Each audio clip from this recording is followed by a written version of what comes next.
back to our online classes. Today we are going to see the continuation of the chapter number 11, force and pressure.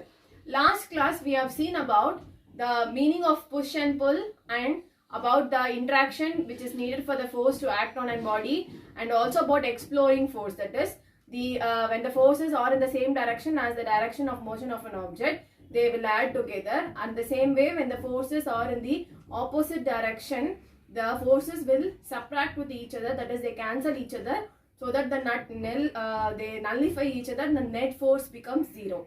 So these were the topics we were discussed in the last class, and also we have seen about what is the effect of force, what happens when force is applied to any object. So when the force is applied to any object, we can feel the state change, that is change in state of motion of an object can be observed. What is meant by change in state of a motion of an object? So first of all, when I say the state of motion of an object, it represents the speed, direction. So when the speed and direction of an object, moving object changes, that is because of an effect of a force, then we can say that the force has changed the state of motion of an object. This can be clearly observed by our live examples we have seen in the last class. Now in this class we are going to see what happens when force is applied to an object, what happens to its shape, whether the shape of an object will be changing or not. So I have the question also. When the force is applied to any object, is it possible for the shape to change? Is it possible for an object to change in its shape? Yes, exactly, because the amount of force is directly proportional to the change in shape of the object. For example, you take a rubber band. If you stretch the rubber band, if you stretch it little bit, the stretching will be less. Whereas if you stretch with the great forces, if you stretch more, the stretching will be more. The shape will be distorted more. The amount of stretching, that is the amount of force you applied, is directly proportional to the amount of shape changing in the rubber band, right? So it is directly proportional to the force. So how much ever force you are applying on particular object, it is directly proportional to the change in shape of that particular object. And you can take another example, like when you nail iron on a wall with a hammer. When you are going to hit the iron nail on the wall, what happens now? When you keep on hitting, at one particular point the nail bends. So here what exactly happens is, due to the external force applied by the hammer on the iron nail, the nail starts changing its shape. So this is also due to the force applied on the iron nail, the shape of the iron nail changes. And you can take another best example, when your mother is going to make chapati dough, she used to roll the chapati dough, right? So while rolling the chapati dough or while making the chapati dough, we used to apply some force. Because of that force, the shape of the dough keeps changing. And when you keep rolling also, what happens? You can get the flat, you can make a flat chapati, right? So that is also by applying force on the chapati dough, you can change the shape of an object. To a restaurant now. Can you see what this person is going to do now? The chef is going to make a parota batter. So can you see that on constant pressing, that is giving a force on the parota batter, you can see that the parota batter changes its shape. So the force can change its shape due to the interaction of the force on the parota batter. It can change the shape of the batter. Now you can see that he started to roll the parota. On rolling the parotas, you can see that the shape of the parota getting changed. So this is an example for force can change the shape of an object. Bye bye. Catch you later. Hi students, welcome to our workshop. Can you see here a person is beating an iron rod? So what do you think about? Due to the beating of iron rod, a force is applied on the iron rod and that makes a change in shape of the rod. So this is the best example that you can see that the force can change the shape of an object. So by beating with an iron hammer on the rod, the shape of the rod gets changes.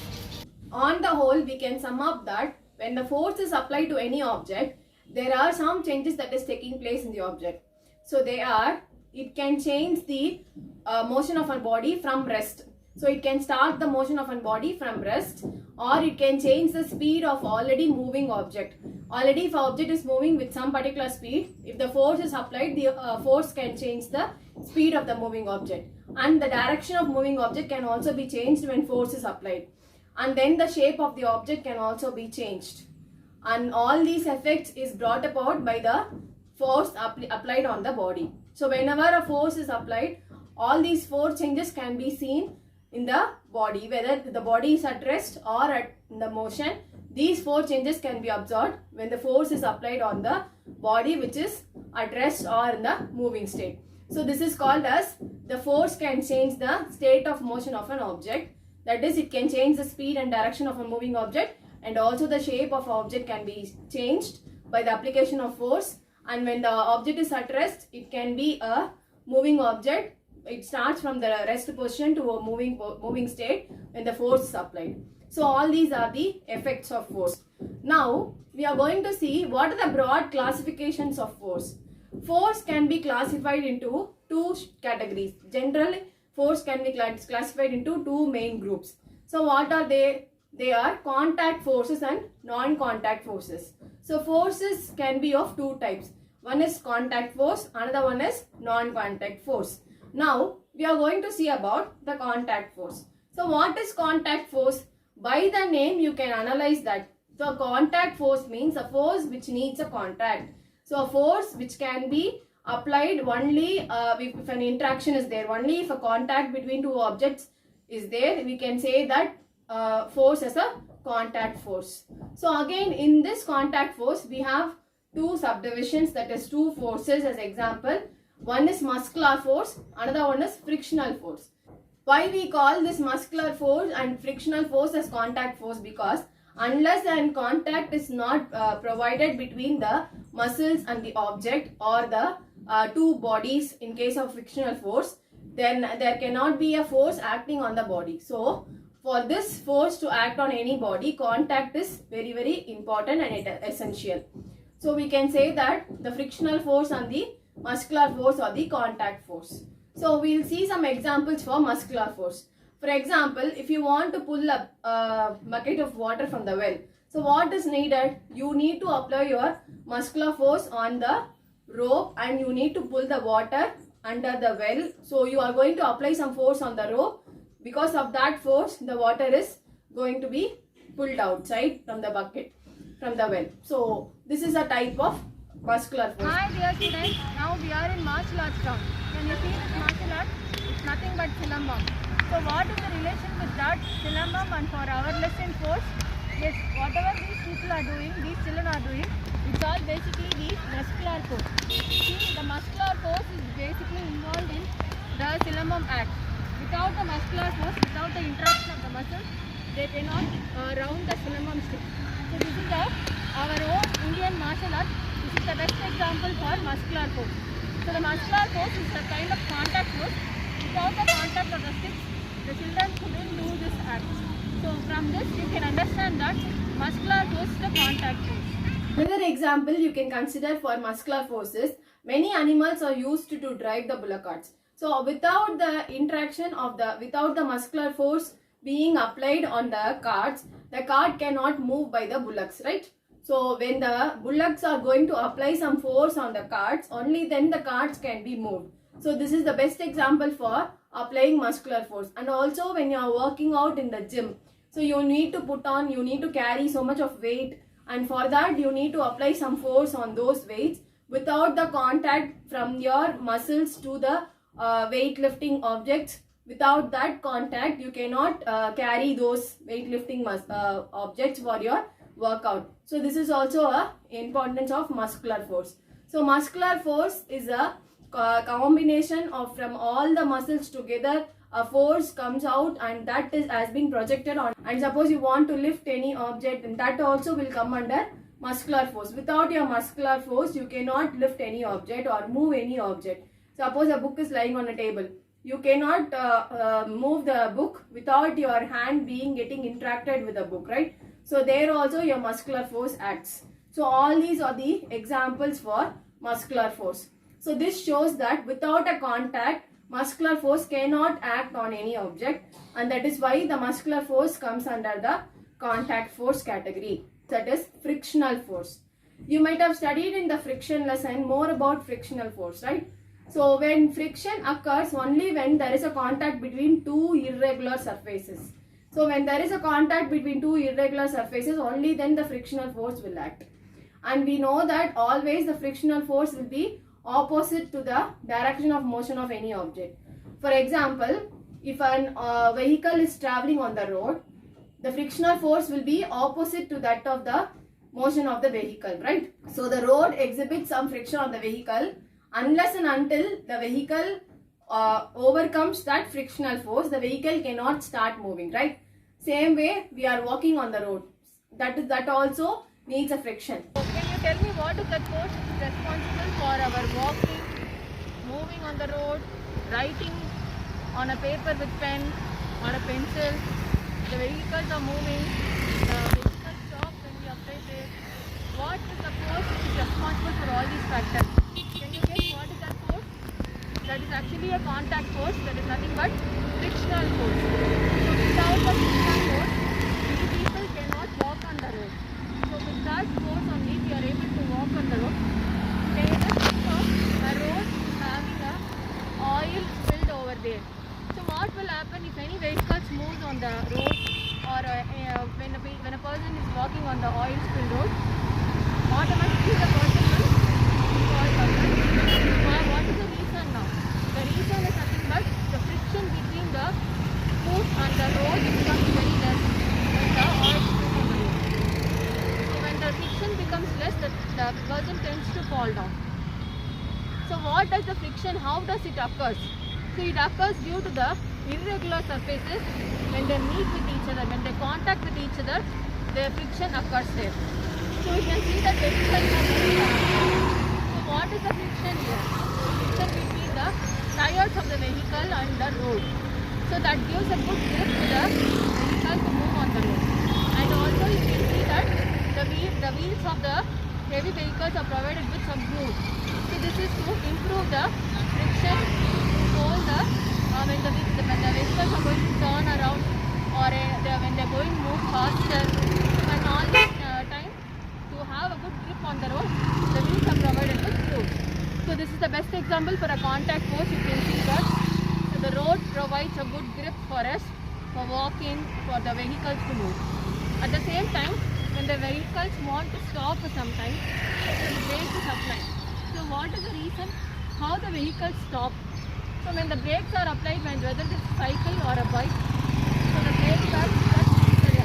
When they touch each other, they produce a frictional force, which in turn produces thermal energy and makes the vehicle to stop. So this is the best example for the contact force, that is a frictional force. So all these examples are very important in our day-to-day life, because without friction, this is not possible. If the friction does not exist, we cannot walk on the floor, we cannot stand, brakes cannot be applied, vehicles cannot stop. All these things is impossible. So for this friction to act on these objects, the two surfaces should come in contact.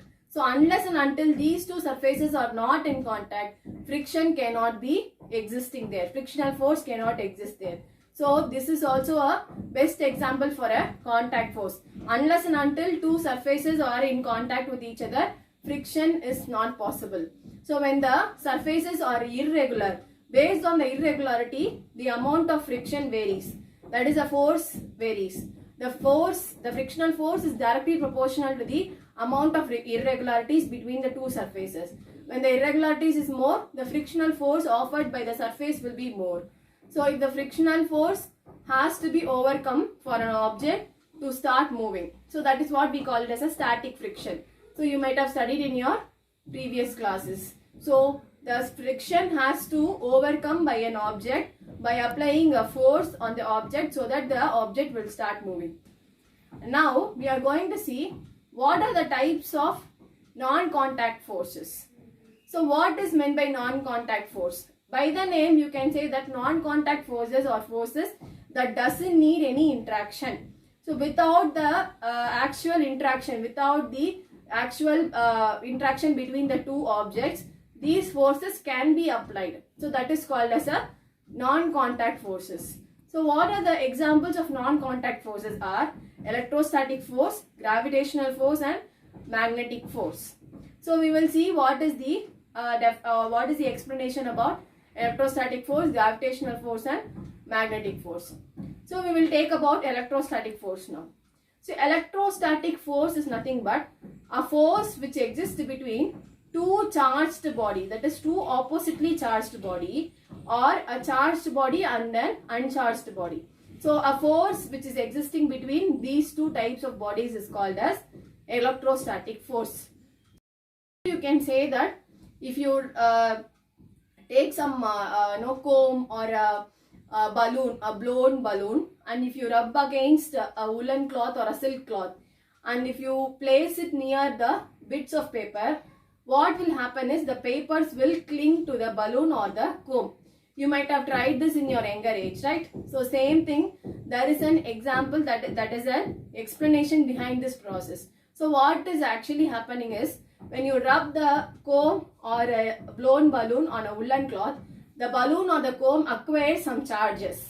So due to this charges, the balloon is able to attract the bits of paper when placed near to the bits of paper.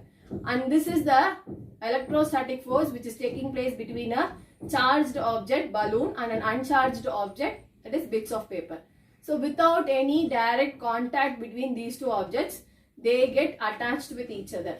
So they come closer with each other because of the electrostatic force, that is a static charge has been created in the object that makes the papers to cling on the object, right? So this is the best example you can say for electrostatic force. And regarding gravitational force, you can quote many examples for gravitational force. The earth revolving around the sun, the moon revolving around the earth, all these are because of the gravitational force. Here nobody is going to catch hold of the moon and make the moon to revolve around the orbits, right? So on its own, some force is making the moon to revolve on that particular orbit, and that force is only called as gravitational force. Because of that force only, it is able to complete its orbit, the rain which falls on its own. Due to the gravitational force of the earth on the raindrops, the rain falls down. And the apple falling from a tree or any object which is thrown upward, automatically it reaches the ground. So all these are the examples of gravitational force. So without any direct contact between the two objects, there is a force which pulls the object towards the surface of the earth, and that force only we call it as a gravitational force. Gravitational force is nothing but pulling of objects towards the earth's surface when they are away from the surface. So whatever the object may be, every object will be exerted by this gravitational force offered by the earth. So the earth will exhibit some force on each and every object on the earth to attract them or to pull them. So that is called as a gravitational force. Hi students, we are in a construction site now. So we are going to see that the water from the pipe is going to come down.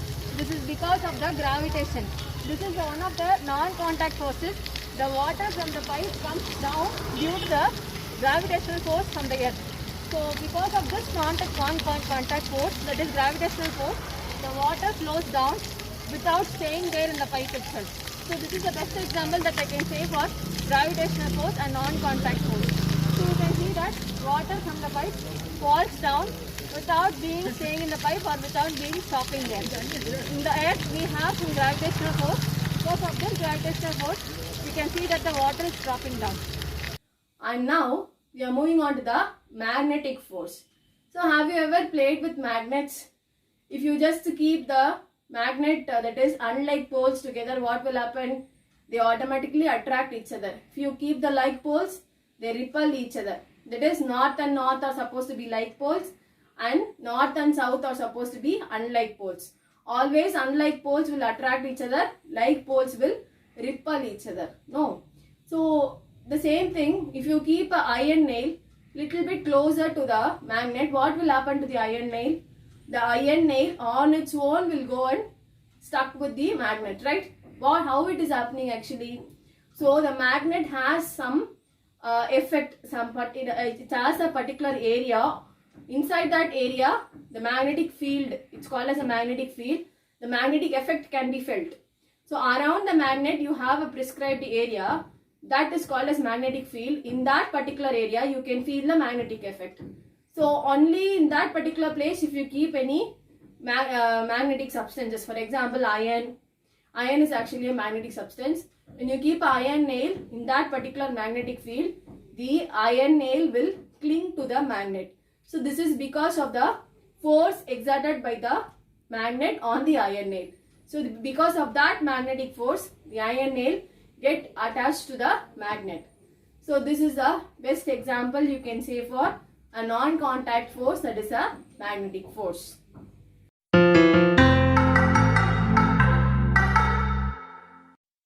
You must have seen a magnet with this shape before. It's called a bar magnet. It looks like a chocolate bar. What happens if we bring it near an iron nail? We know that as we bring it closer to the nail, at some point the nail moves towards the magnet and sticks to it. Moreover, it remains there until we manually separate it from the magnet. So why does an iron nail stick to the magnet? This is because of the force of attraction that binds the magnet and the nail together. This force is applied by the magnet on the nail and hence it's called a magnetic force. Here is one interesting question that I want you to answer. Is magnetic force a contact force? In other words, is the contact between a magnet and the nail necessary for the magnet to attract the nail? Let's look at the animation in slow motion. We are moving the magnet towards the nail. And at this point, the nail also begins to move towards the magnet. It means the force came into action even when there was no contact between the magnet and the nail. Hence, we can say that a magnetic force is not a contact force. Contact is not necessary for the magnetic force to work on the nail. To understand this better, we bring this magnet close to the nail and move it slightly up in the air. You will find a slight movement in the iron nail as well. This means that the iron nail is under the influence of a magnetic force even though it's not in contact with the magnet. It again proves that a magnetic force is not a contact force. So we can say that it's a non-contact force. The force exists even though the magnet is not in contact with the iron. But what does this non-contact nature of the magnetic force tell us? It tells us that there is an invisible field produced by the magnet in the space around it. And if you bring any ferromagnetic material in this field, then it experiences that force of attraction. We cannot see this field, but it exists. This field is produced by a magnet and hence it's called a magnetic field. Now I'll ask you an interesting question. Do you think the strength of this field is even throughout the area around the magnet? Let me explain this to you with a relatable example. Assume that there is a working Wi-Fi router present at some location. It gives off signals in all the directions in some range. Now, in order to connect a mobile phone to the internet, we need to bring it in this range only. This signal will be stronger nearer the router. The closer you bring your cell phone to the router, the stronger the signal will be. One can think of magnets in the same way.